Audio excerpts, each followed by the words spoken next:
to and show it's not just about scaling for Griffin today. Exactly right. We are into champion select for game number 2. SKT will be on the blue side this time. Griffin with that counter pick opportunity. See what happens in the draft. Game 1, that was a kind of loss that I think affects you mentally more than a quick 20-minute stomp. And reminds me of a quote from Ender's game, Pop Smithy. I'm listening.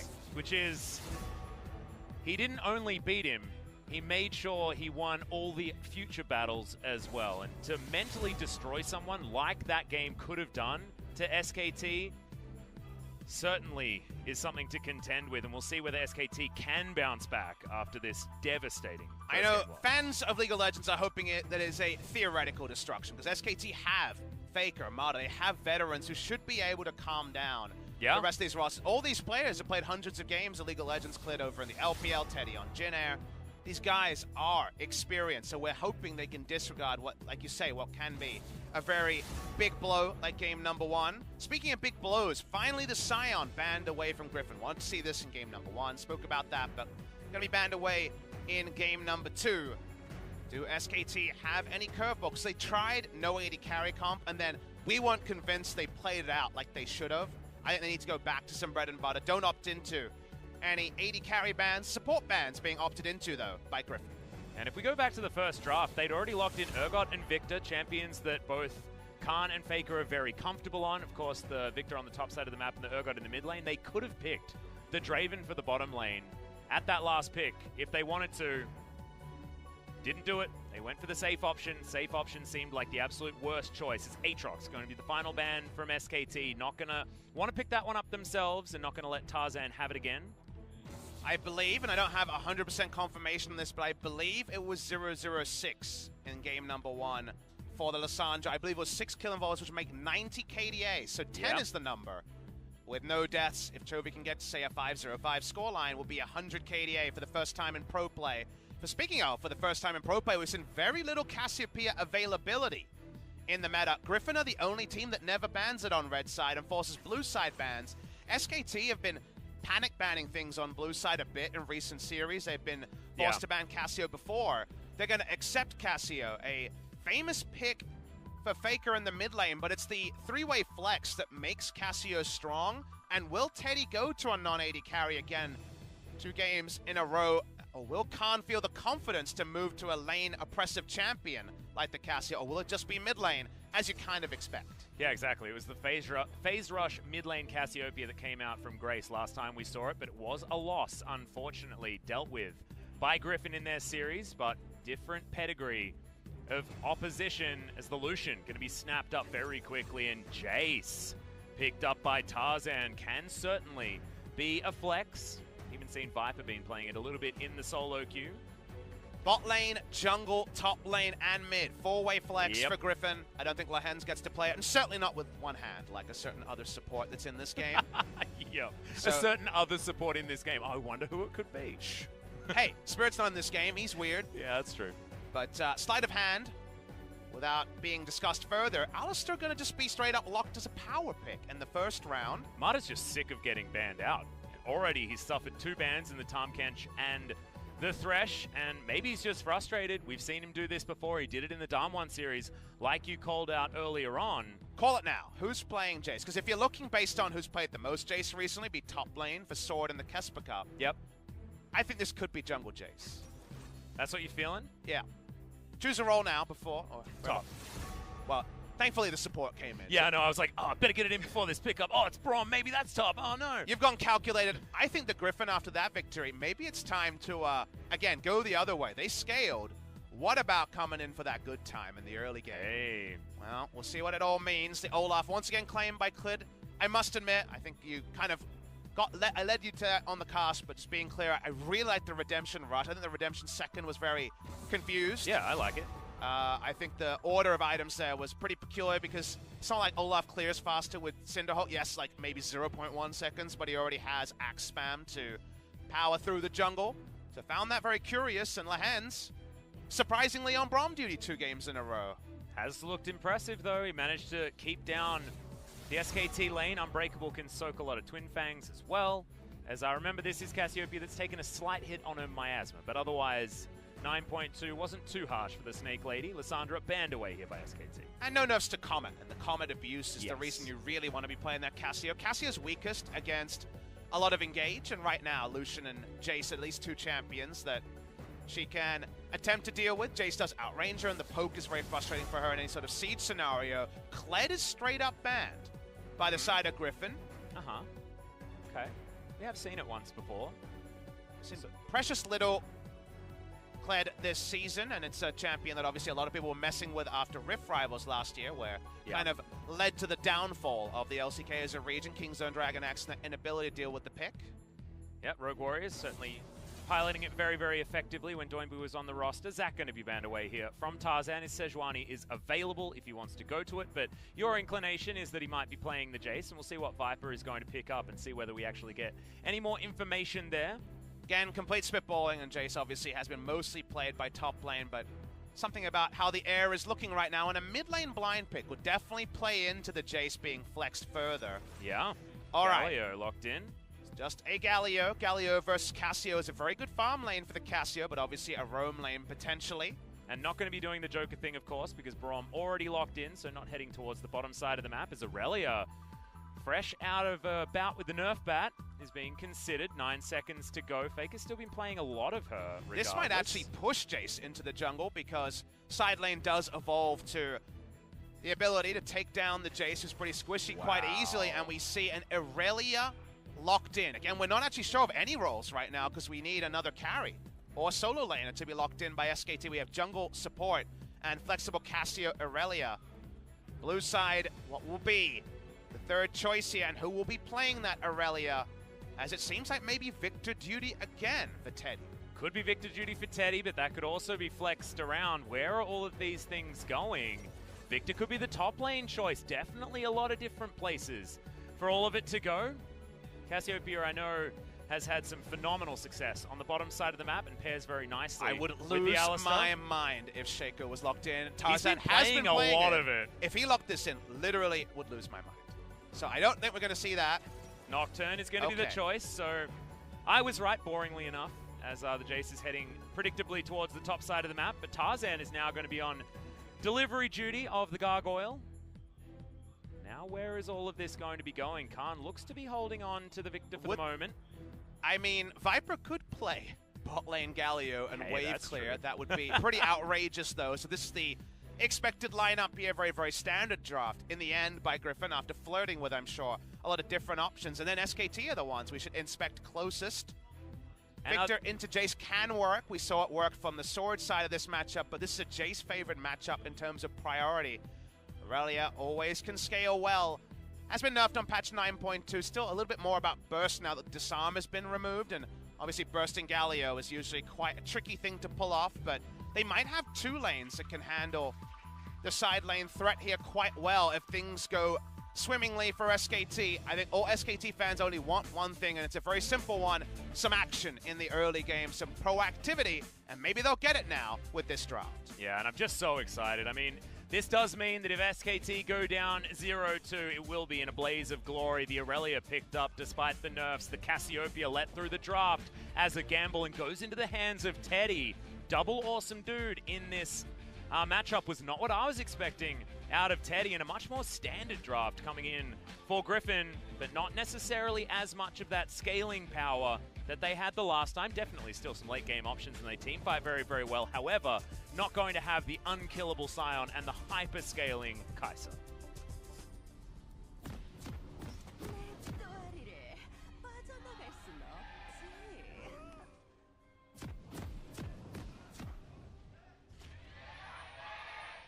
Griffin fans, a bit maniacal at the moment. Very excited after that Game 1 victory. And as we reset, hopefully SKT can do exactly that, because resetting your mental moving into this series, this game, is going to be extraordinarily important for our dream team. This is a squad built to win worlds. And Griffin bucking the trend there because they made no changes. They felt like they were good enough. They certainly look like it so far. So many people wishing they were at Worlds 2018. Faker taking a bit of a chunk there from Viper, getting his money's worth, as he's taking a Doran's ring. Pop Smithy. This is my friend Rusty, his special on the Ardently blazing around on the Lucian. This is something we see on Jhin once in a while. We've seen on other AD carries, but specifically on Jhin, it's a very interesting one where there are some AP scalings on R and the W as well, and does mean your level 1 poke with the Ardent Blaze is very frustrating to see. Would love to pick the brain of Viper. Maybe I'll get a chance after the cast to reach out and ask him about Doran's Ring start on the Lucian. Gives you an extra potion, understandably, for that one, and you get the health alongside it, unlike you would if you went for a Corrupting Potion or something like that. So we'll see what Viper's able to make work here, and whether he continues down the path of the AP. Let's talk about an interesting synergy between Alistar and the Cassiopeia. Now, usually, I was a big fan, and we're talking more about this in the Kesper Cup, where bot lane Cassio was running around everywhere. That's topside. Wow, so doing a lot of damage at level 1. Yeah, it does have that Corrupting Potion running, but Khan's able to even out that matchup. I love Cassio with a support that gives her a lot of control over the minion wave, something that can help her push, say, Karma, for example. We see her with Alistar, and that obviously doesn't help in terms of lane presence. Alistar does struggle. Probably the worst level 1 of any support that is currently played in the meta. However, Miasma and a Headbutt Pulverize is a combo that is very reliable on Gage, and is no counterplay to it at all, basically, given that you are grounded during that impact. So the all-in threat here, if Olaf comes in and a Miasma follows him, holy crap, is a lot of gap close and damage that goes on to the side of Viper and Lehen. So there's some very nice synergies here that haven't been explored at the pro level, with Cassio receiving permaban status for basically the entire 2019 season. Exactly, and I wonder whether that's actually going to translate into having some lane advantages here for SKT on the bottom side of the map, because lane priority is what they've picked for the Aurelia. We've seen banned, as there it is, the combo coming in from Mata, but taking a lot of damage back. And Sword gonna jump on top of Khan. So much bruising going on here at the beginning of this one. Both teams probably understanding that what they needed in the last game was a bit more aggression. And Tarzan still just going for that full clear. The jungler's pretty happy to just go camp to camp. It's another very, very deep clear of the jungle here from Clid. Takes away every one of those dots.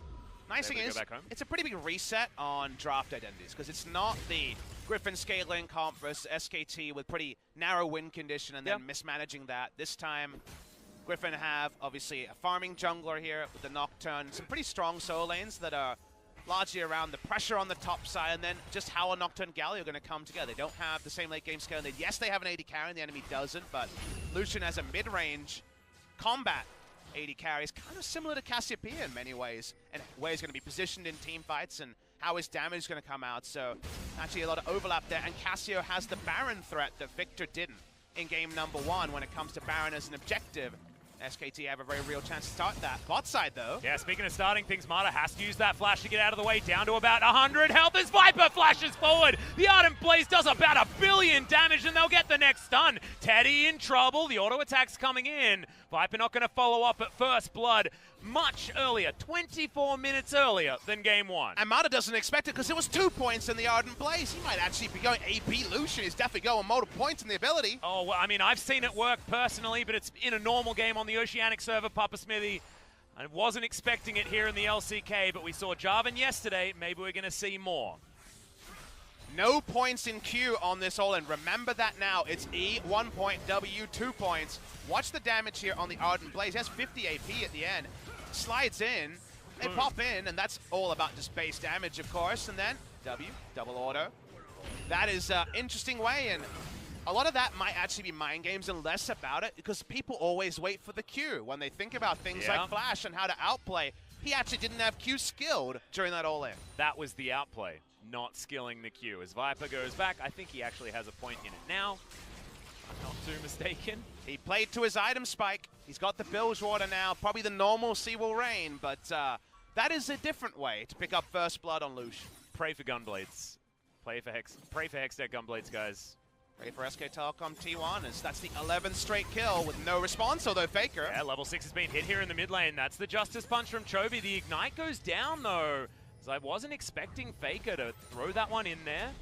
Now going to get some lane priority, but things very even when it comes to the farm. Looking to go back home, Chovy has the teleport, and he weathered the level 6 storm that Aurelia can throw out. Be some interesting item break points here. While I love Jason the lane phase against Victor, when Victor hits kind of 3 items, including an Iceborne Gauntlet, can take Jason the side lane in some trades. Aurelia can take Jason the side, and probably less reliably now that Disarm is removed as a mechanic, but there's always going to be outplay potential with an Aurelia. There's definitely a future where Jace feels a bit marooned and wants to start sieging and grouping rather than hitting the side lane. So it's nice to see Faker on a champion with the agency of solo kill potential, previously largely been on the Urgot duty this season, and of course we remember the Lysandra and Kesper Cup and the Galio from the last couple of years. So it's a bit of a different look for Faker.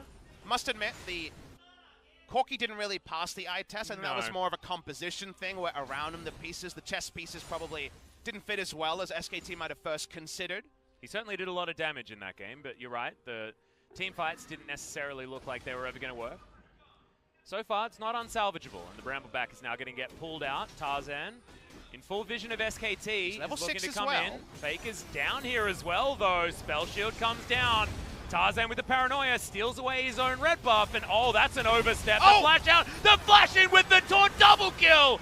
Instantly for Chovy, and Faker is going to burn down to the red buff. Teddy in trouble, wants to get one back, has to flash as the Ardent Blaze is so scary from Viper. It's 5-0, they're 3,000 gold up already. Another kill, and the 2v2 happens against Teddy and Mata. They're going to get some turret plates, Lehens doesn't go down.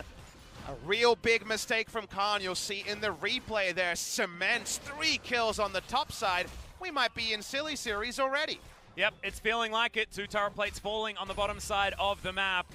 And that Chovy countdown is getting so real to hitting the 100 KDA. 2-0-1 now, so jot on an extra 3, 93 Pause KDA. it now. Tarzan may be level 6. There's 3 members SKT, no response. The ult comes in, no combo happens, but watch for the mistake here.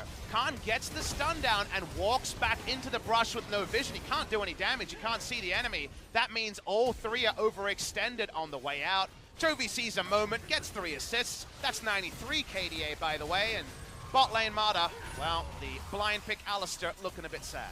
Yeah, exactly. Lehens having to limp out of the way, but that just gives Viper all of the ability to make sure that Teddy can't step further. Oh man, things going to hell in a handbasket. As Griffin continue their push in every single lane. It is just dominance now. Oh, he's maxing W. It's happening. I want it to be the Gunblade. There's still the opportunity. This still could be Hybrid Lucian. If it's 15-0, isn't it a mistake not to go the Gunblade? It's mid lane. Yeah, I think so, as Faker's just taking way too much damage here. Tarzan, going to respect him, gets himself out, but that means that Faker has to go home, and he took teleport. He's not going to be back there for a while. Atlas, has there ever been a perfect series? I want to say no, in terms of no deaths on a team in a best of 3. I don't know. I've never seen one. I've never seen it back to back. And you and I have watched just the most games of League of Legends. We have certainly experienced a lot of League of Legends video games. That is entirely true. 9 minutes into game number 2. Questions in the Griffin SKT series I did not expect to be asking. Well, I mean, I think a lot of us did expect something like this, though, Papa. It's not a lot of surprised people on the internet right now, as Sword taking a lot of damage back here. No flash. Khan looking to try and get rid of that perfect series, but Sword keeps himself alive with just over 100 health. Drake being taken at the same time. That confirms, of course, that Khan would have had no one to try to take him down. That was incomplete information to him. He had to go respectful in the build. No Hex Core upgrade. Wonder if there would have been a kill there if there was a Death Ray. But needs, of course, the armor. Confirming that he is going to be going for the AP build on the top side of the map as well. Seeing, like you say, the Iceborne Gauntlet being a little bit out of favor the last couple of weeks here in the LCK. A lot of AP builds have been sort of everywhere. Faker still dashing around, has to prep these minions a lot more now that that Q has been nerfed. Certainly the biggest one for Aurelia players. Didn't notice the extra damage all that much, but doesn't kick in really until level 11, where the scaling is much higher on the Vanguard's edge as far as base damage. Faker tends towards the top side. You'll notice on the minimap, all the wards placed by Griffin are bot side wards to herald a turret dive.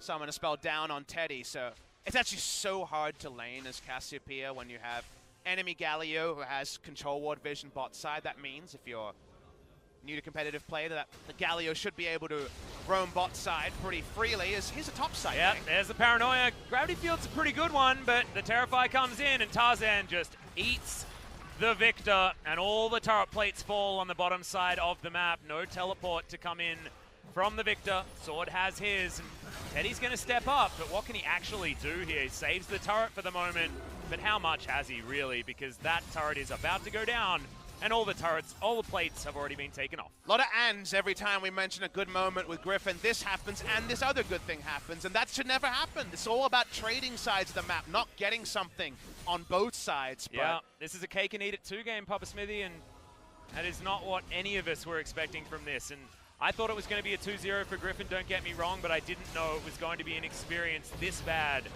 for SKT. I think we all dared to dream, Atlas. I think the correct prediction was 2-0 Griffin based on what we've seen, but based on the maximum of SKT's individual members, of course they can contend. Absolutely. In a best of 3. Seeing those come together in a series has been thin and fast, and not since 2015 summer, my first split with the LCK, has there been a team hilariously ahead of the pack. Griffin look on another level to Korean teams, and right now, anyone who says that Korea is looking weak overall has a viable argument. What is the counterexample apart from Griffin being so noticeably better than anyone else we have?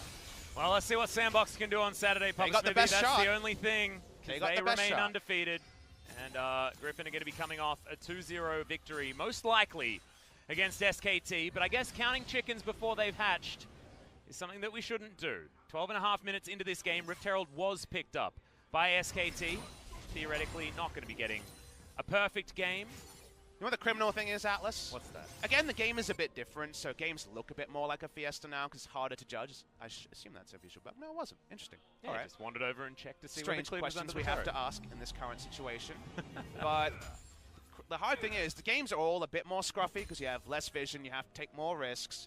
We can actually only know regional strength all the way at Rift Rivals, which is a long way from now. We only get to send one team to MSI, so actually understanding fully how strong Korea is as a region, we can definitely have our suspicions, but... Oh, Khan has been waiting here for a long time, but oh, the sweeper this picks could it be up, the moment. but Pulp comes in, there's This a Chaos Storm. They want it, but can they actually Ignite. find it? Lehen's ticking down. Got there's it! the Death Ray! No perfect series coming in for Griffin as Lehen's falls over. Important moment for SKT. It's something after so long having nothing. Viper's top side, we know just outside of vision is the Nocturne.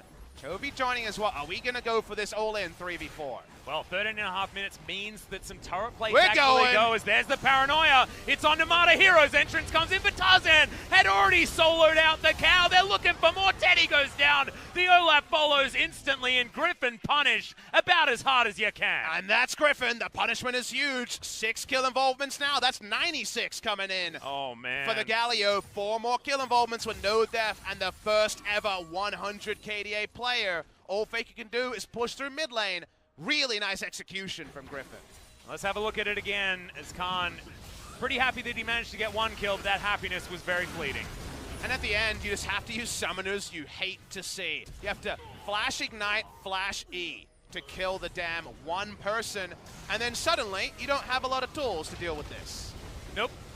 And Chovy, thankfully, managed to get a proto belt onto a couple of people in order to get those assists. It was mostly Tarzan, his sword, taking some damage underneath this turret, trying to turn it onto Faker, who dashes around and is going to secure it. Second kill for SKT in the series. Goes down to that god of the mid lane.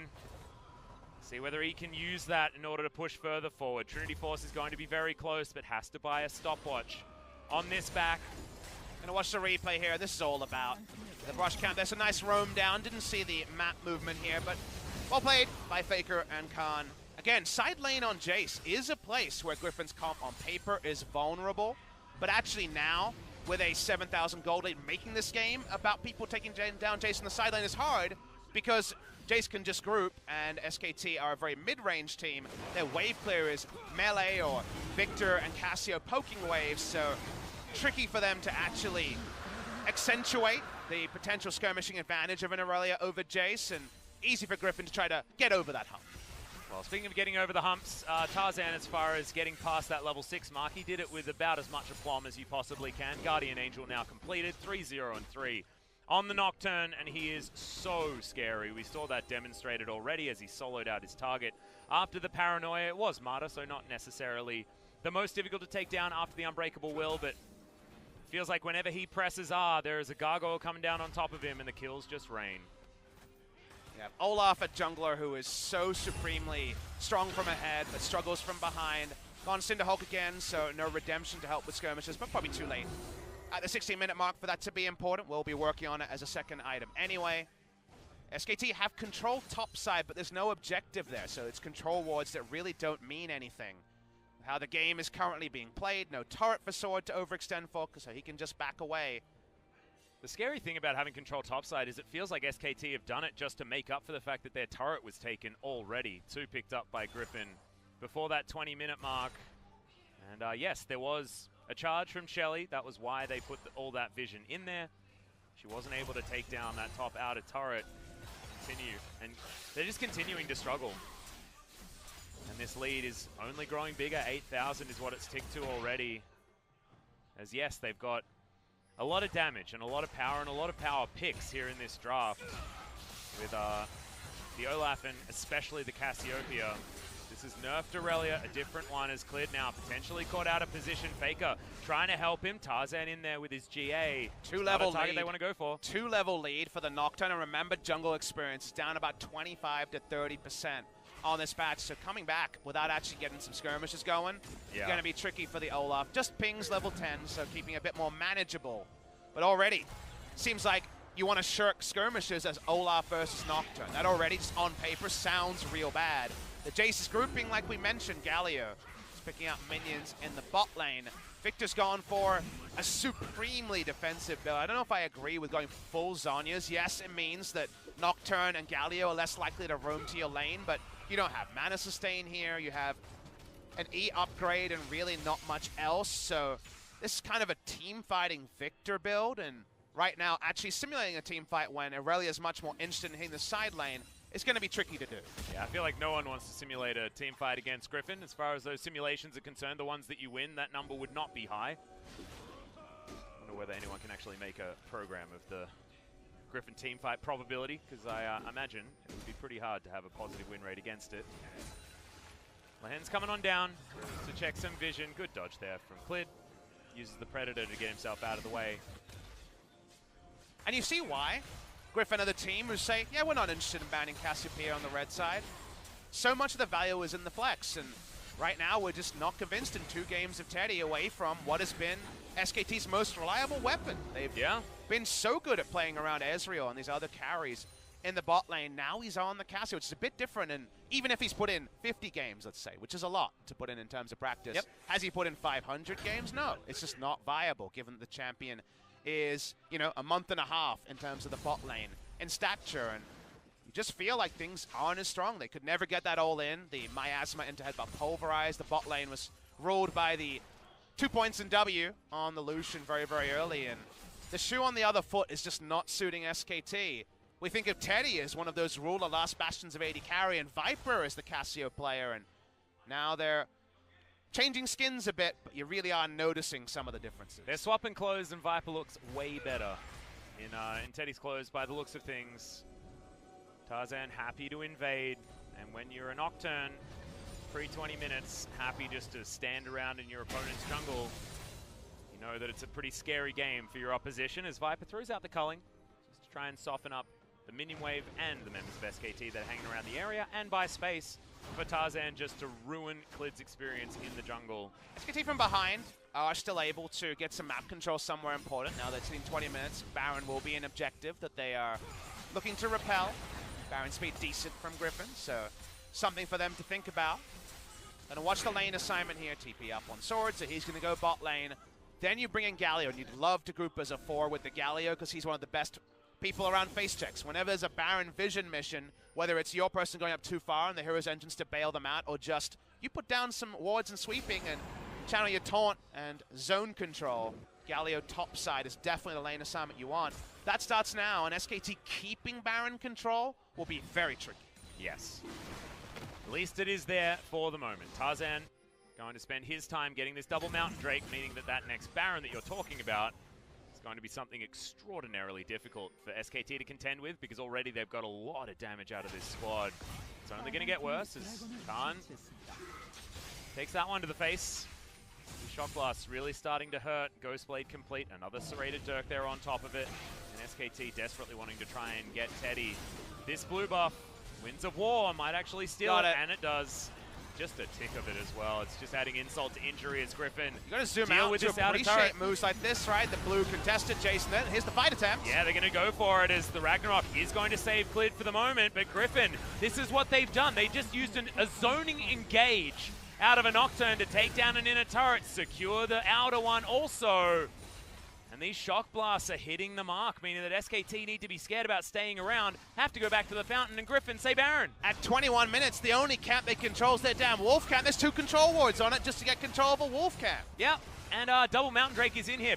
Just to talk about SKT's vision, they do know that this is going on, but what can they damn well do about it? Well, it's now or never you feel like, but Faker's walking up. He's the only one. Baron around 3,000. Teddy doesn't have a lot of mana here either, as they are going to go in there. It will be a 50-50 for Clid. The knock-up comes down, though, and yep, they're just going to peel away. Sword grabs the Olaf. Okay, Teddy's found one pick on the backline, and Tarzan, relegated to the pit, does get the Baron buff. And now Viper's looking to bounce around this one. Zonya's used by Teddy. Chovy very, very low. It's a double kill coming in now, though, and Griffin do tidy up the messy fight. Griffin played with fire there with the Baron leashed for the longest time. Someone goes down, but it's Sword. Chovy having to flash over the wall. Now 99 KDA. Watch the replay here. They are not going to 50-50 Baron. One of the few ways they could lose what has been a great game for them. But you notice that because they tanked Baron for so long, they have squishies on this lineup. It's not Sion in the front line, so Jace goes down. They have to be creative to keep it up. Smite enough. Pick up the kill. Olaf dead. So of course no counter smite coming from SKT. It's a tricky thing to pull off when you Baron this early, where base damage is still relevant, but Griffin largely stick the landing and get out of the fight. Yeah, they're going to be out okay, as Chovy, like you say, 9 kill participation for this game. Very close to getting his Zonyas, making it even more difficult for him to die. And Sword does have that Dust Blade of Drakthar. This game is just getting more and more difficult, but the pace, because Griffin have a different composition, because this comp wants to get started around the mid-game, this game is way more bloody. We still hadn't had a kill in game number 1, and I feel like it is just a standard Griffin victory where they dictate the pace and you play to the beat of their drum. And just a standard Lehens game of queuing up for the support role and buying redemption. Doesn't matter what champion he plays, he always buys redemption. While that gets comical when it's, you know, some of the picks like Elise, for example. I mean, he was the one that died and ruined the perfect series, so maybe he wants some redemption. But if you're always playing 4-dimensional chess where you feel like where you go, you're going to win out, why not have redemption there as well? Why not have a semi-global from the support role at kind of all moments? And we see redemptions more in Griffin games than any other games for sure. Someone's always got one. That's someone in this game. As a support. Okay, just going to use the stopwatch as Hero's entrance does come down. Marta with the Unbreakable Will, but Basegate is going to save him for the moment. Not going to fall down just yet, but big buttons on cooldown for Griffin. Anything you can force with how far behind SKT is a mini victory. They're behind 14,000 gold. So even just getting a big teamfight ult is actually probably a bigger win than they should, given how far behind they are. So good move there from SKT. Not going to change the threat that comes in. Jace top, 2 members in the bot lane. The turret HP bar is begging. Yeah, Faker's already half health. I don't know if he can really contend with the all-in onto Jace that we were kind of previewing or table setting earlier. Yeah, doesn't quite have the ignite. Back up off cooldown as Chovy cleans out minions. Better than a Hoover. Thankfully, Teddy does have some wave clear of his own, so the Cassiopeia going to be respected. No one's going to be diving at this point in time just yet. Griffin continue the push. 30 seconds left of this Baron, and they want to be able to break open the base, but thankfully SKT do have a lot of clear. Faker on the top side, a Demolish proc should be enough to actually get rid of this, and it is, as Chovy gets rid of the top inhibitor turret, and all of them falling at once. Tarzan going to be the next one to take down a turret. This inhibitor going to go down as well, most likely, as Faker's doing his best to try and hold on to it, but Griffin are just putting pressure on absolutely everywhere. Bot lane mages go begging when Baron buff is there. No longer does Victor have the mindless wave clear. That's why they break the base in 2 spots, 1 inhibitor down.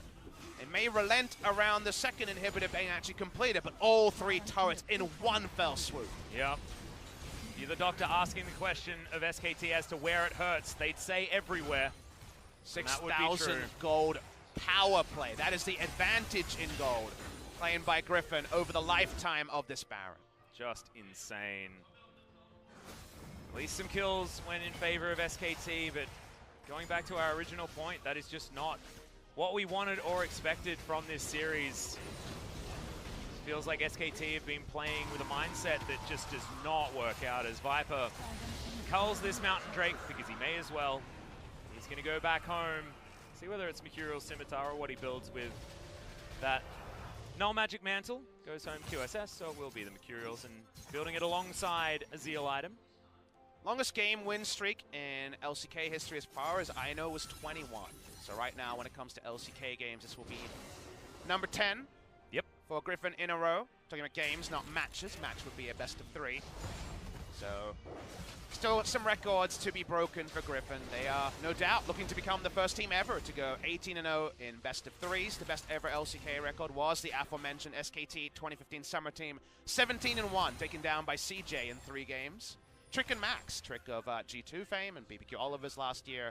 And Max actually played support over Madlife in that game, of course. Yeah. Most recently of MVP. One of the few that Max played, actually, back then. They actually subbed those players out after beating SKT in their undefeated season. It was really weird. Yeah. Thankfully, Max got his time in the sun. No one will forget the quad kill on the Scion support. Just feels like Griffin's time in the sun is only beginning, and they've still never been to an international tournament there. Trophy case is just a Kesper Cup, nothing more.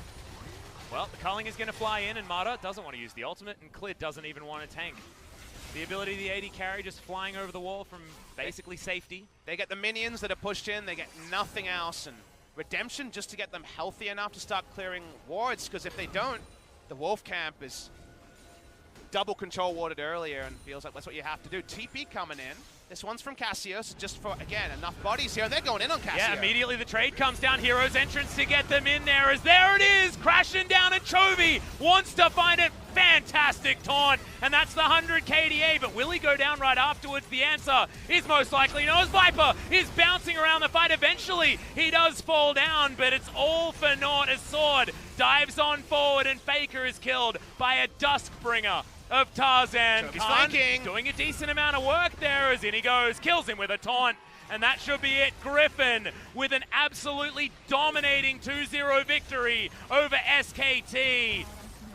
Chovy gets the full zoom, first ever player to hit 100 KDA, and with aplomb, Griffin destroy SKT. New blood rises higher and higher. We've got Griffin and the rest, and no one, I mean no one, can match the pace that Griffin is setting in LCK Spring 2019. They can't match the pace even when they're playing slowly, Papa Smithy. It feels like you are playing what Griffin want you to play, no matter which team you are, not named Sandbox. Still, they have the Sandbox challenge, but after this, I mean, is that even a challenge?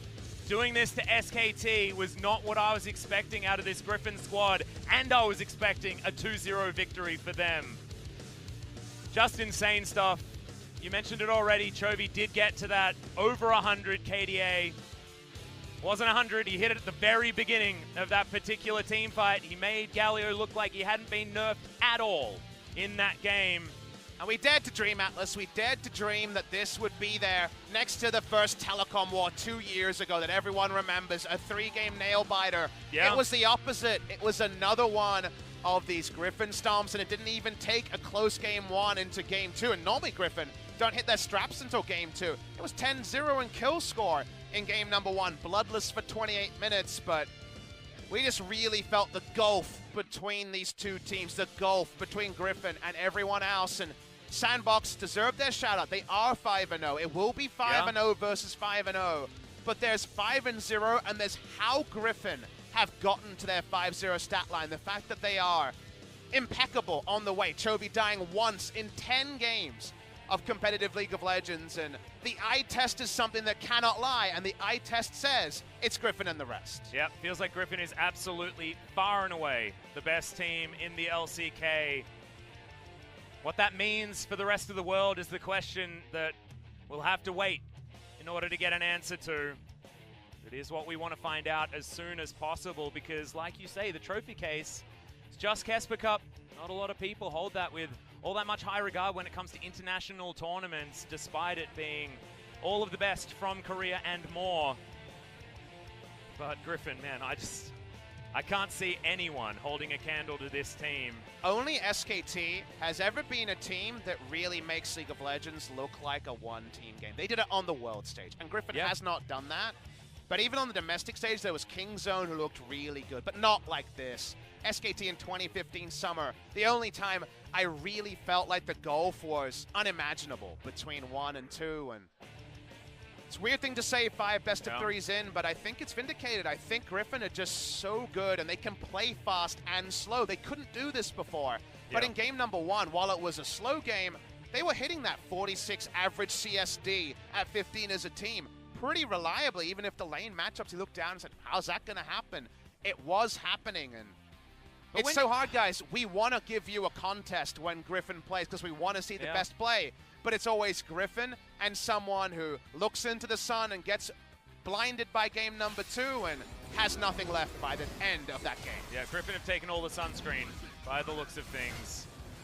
Just ridiculous. And you mentioned the fact that this wasn't exactly the fastest game ever. Yes, this was Griffin picking up a kill that they maybe shouldn't have got, with a little bit more surprising damage on the Ardent Blaze than they would have expected.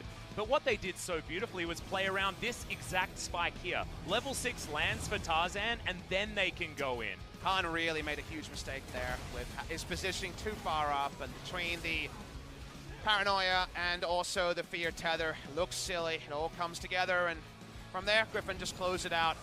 The speed at which the gold lead opened up, because this happened at the same time in the bot lane. There was an advantage that was snowballed there. Mata went down a couple of times in the laning phase. Teddy 2 games without AD carry, and we feel like we were robbed of Teddy, who was previously looking full glad playing as a kind of solo act, as a tribute to his Jin Air days. Then Griffin swoops in, and we start talking about win streaks and KDAs, because the game, in terms of a contest, was swiftly over. It was. Almost perfect game in game number 1. This was when the perfect series ended for Griffin. But it didn't matter. Only 3 kills happened. None of them were on Chovy, so he has over that 100 KDA. Everything working out and everything coming up Griffin. This didn't. This was a better look for SKT, but even still, you take this, you can see on the top side, minion waves are being hoovered up. And Griffin just seemed to never give anything away without taking more. Cassio goes for what started as a defensive teleport. His tank line starts to disengage, and you can't cancel those anymore. Yep. Team right there. It's so far behind in gold, it's so hard to wag the finger at anyone, because we're just kind of waiting to see how the last atrocity would be enacted in this game, and ended up with a flank in the back. How about Galio? Fresh up 100 KDA on the season, a single death in 10 games. Chovy taunts the victor to death. Here are the numbers, and the gold graph shows you only one team in the race once again. No turrets, no Drakes, no Baron this time, but 4 kills to the side of SKT. Yep, 11 towers going over to Griffin in what was a very, very short game. They tore up the rift, didn't give anything away, and getting 3 Mountain Drakes with that incredibly swift Baron that they demonstrated to us as well. Man, this Griffin squad is just going to be so difficult for all of these teams to contend with. Remember, they have to face everyone again. There's going to be a second round robin here in the spring split, so still opportunities for teams to find their stride, and sometimes streaks like this, of course, they will have to end eventually. It's not like Griffin are going to keep winning and winning and winning and winning, but we asked this question last year. We asked it in 2018. What happens when Griffin lose? They lost to KT. They didn't find the victory there against what was the super team back in 2018 that managed to win the championship against Griffin. They did bounce back, and they bounced back into a 2019 that looks unstoppable. But you look at how you have to judge Griffin's series, because we want to find a contender, right? And it goes from winning a set against Griffin, oh, that's looking really hard. A game against Griffin, that's getting hard. And then now we're talking about even an early game, like Hanwha Life were able to pull off. Yeah. Even that is not being reliably constructed. The Hens will win the MVP. We're getting in on it. Everyone's getting an MVP. Yeah, I feel like they're sharing. Griffin.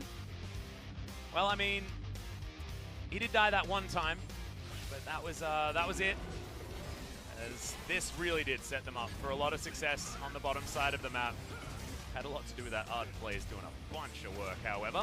Ardent Blaze, 2 points. No AP build, 3 points into Qmax, and His AD items coming in. Daddy has to evacuate. And the laning phase was kind of over based on what we saw. Here's the second attempt. This was after they were getting those 3 kills topside. A 4th kill came in, and the sinking feeling was accentuated, Atlas, in that one. So we're going to get to talk to some new faces in our MVP interview, and then we're going to go into another extended break before our second series of the night. It's bottom of the table. It's KT Genji. Proud names that look at a team like Griffin and look many, many levels. If SKT's a couple of levels away, KT and Genji have many levels to ascend before they get to Griffin's level. Yeah, and you saw that we had a long game in game number 1 of this series. I have a feeling our next series is going to challenge that one just a little bit. And last time Genji took to the Rift against Jin Air, it did not disappoint in the length of series department. So if you just want more League of Legends, damn, do we have a series for you. I wanted more League of Legends between Griffin and SKT, but that's not going to happen at their current power levels. It's just not realistic. And you think back to that first Trash Talk interview where we had all the teams coming and talking about Griffin, and there were professional players, proud players who give their all, saying literally things like, yeah, they could go 36-0 and not lose a best of 1. Yep. Can you imagine how they must have been doing in practice, given how damn good they look in actual practice? Yeah, exactly. Well, let's throw it to Jason and find out whether we get an answer in the end. Thank you very much, guys. We're going to be joined by Sword and Lihans from Griffin for the first time of the split. How do you feel right now, picking up the victory today? Yeah, this is our first time for picking up the MVP point. I'm really satisfied that we had the game that made us get the MVP. Well, even though I played so many champions, I wasn't able to get any MVP, so I was thinking of Blitzcrank actually, but I'm really happy that I got to find MVP today. It feels really good. Sword, a lot of people have been saying that you evolved compared to last year. You're on another level. Well, I actually didn't change much. I was keep working hard. I think it's our team that has evolved overall. I guess the credit goes to your team then. Let's move on to game 1. Well, there were 5 bans on the side of bot lane. In terms of bans, well, we want to just get rid of the champions that SK Telecom is good at. And Sword. Well, the game was a bit slower, not many early moves. You guys were more like thoughtful and more about macros. It was not a special macro strategy. We were just focusing on the laning phase, but we were both really careful. So there weren't many kills in the mid and early games, but ended up having a lot of team fights in the end. Well, you know, we are a good team fighter, so we were able to pick up the win. Well, you know, Tarzan, he actually ganks a lot in the early game, but today he was like scaling. That was not like part of a plan. We were just trusting each other and we were just doing what we are supposed to do. Sion, it is one of your most picked champion and you are 6-0 so far. Why do you prefer Sion so much? I think I already talked about this last time. Sion is the best pick for our team. I can open team fights and I can dominate the side lanes, so that's why I always end up locking in Sion. We have this highlight clip over here. Your knockup landed on 3 players here. What was going over there? Well, Sion is really difficult to open team fights, to be honest. I think that was a nice shot. 그리고 또 미드 포탑에서 이렇게 사이드를 접는다고 이렇게 표현을 하셨는데 운전을 정말 잘해서 테디 선수 전멸 뺏는 장면도 있었어요. Drift, you know? You were driving so well, so you made other players use their flash. 질리도록 많이 했으니까 I'm close to sick of playing Sion. You know, I played it so much, so I'm really good at driving. Then let's move on to game 2. We open Cassiopeia to SK Telecom. It's one of the OPs though. Well, speaking of bot lane, 어떤 픽이든 상대할 수 있다라고. me and Viper, we are both confident to face any champions on bot lane. 있었던 것 같아요. I think that kind of reflects our confidence. 두 번째 경기 모두 브라움으로 활약을 You 하셨습니다. played Braum 2 sets in a row. Does it connect to you well? 좀 재밌어하고 좋아하는데. It's really fun to play and enjoy it. 뭘 해도 제가 별로 안 But 좋아하더라고요. Viper is never happy about with the champions that I play. 저도 하고 싶은 거 하려고요. I'm just giving up. I'm just gonna play whatever I want to play. 어떤 챔프를 해야 좋아할까요? What would Viper like then? 나중에 한번 그 블리츠크랭크 같은 Maybe 거 뭐 I'm gonna show him Blitzcrank next time. 네, 알겠습니다. 자, 첫 번째 경기와는 전혀 다른 양상이었습니다. Game 2 was a bit different compared to Game 1. 좀 다른 전략으로 It 가셨던 was very 건가요? aggressive and there were a lot of fights and skirmishes. 항상 준비되었던 거 그냥 했었던 것 같아요. 상황 따라서. I'm just doing whatever I'm ready with. There was no special strategy planned beforehand. 2세트 들어가기 전에 특별히 얘기 나눈 거 있으셨어요? Was there any feedback before going into Game 2? 나눈 거는 그냥 감독님이 Well, 잘했다라고 CV Max told us you guys did really well. That was it. Nothing special. No feedbacks. 피드백할 건 많은데. Well, we have a lot of things to go through, but he's really happy right now, so I think he's being easy on us today. 자, 오늘 초비 선수가 아까도 나왔지만 Chobi KD 104를 달성을 했어요. has reached his Chobi's KD has reached 104. 넘고 싶다 이런 말씀 혹시 하셨나요? Chobi already mentioned that like he want to go above 100. 사실 KD를 신경 쓰지 않아요. Chobi doesn't really pay attention much to KDA actually. 생각하고 있고 이번에 104 달성한 104, it's a record. He must be really happy. 네, 초비 선수 환하게 웃고 계실 것 같은데요. 리엔지 선수 축하한다고 한 말씀. Is there any message for Chobi? 빨리 한 2대 3대스 더 해가지고. I want to die 2 or 3 times and make KDA even with me. 네, 응원이 아니라 다소 저주를 하는 것 같은 그런 생각이었습니다.